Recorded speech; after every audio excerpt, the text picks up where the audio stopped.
vetëm ishën që kemi dhe nuk mund të trajtohet në atë mënyrë si mund jetë një pron privat. Nga ana e kryeministit, po do të trajtojmë më pas se e trajtojmë si pron privat. E dyta, Kushner nuk është investitor. Njerëzit duhet ta kuptojnë, nuk është Kushner investitor.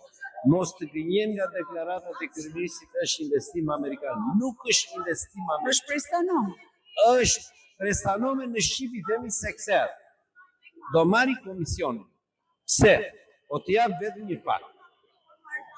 Ambasada amerikane ka një detyrë, si në gjitha kohrat të mbështesi investimet amerikane në Shqipëri. Deri më sot, vetëm për këtë vit, ka bërë nga kohra me punë, ka bërë disa takime publike me investitorë amerikanë në Shqipëri. Asnjëherë me vajzën e zotit Trump apo me zotit Kushner në lidhje me investimin e Sazan. Dhe e dyta, shumit të gjithë e dinë që paratë e zotit Trump janë paratë e arabëve, nuk janë paratë e tij apo të investimit të tij personal.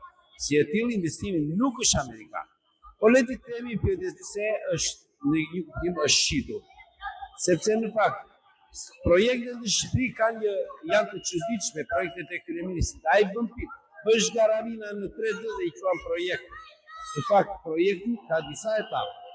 E para duhet të ketë një konsensus lokal apo mbarkumtar. Për Sazanin duhet një konsensus mbarkumtar sepse ai është i vetmi që kemi në Shqipëri dhe që ka një histori të paktën mbi 200 vjeçare.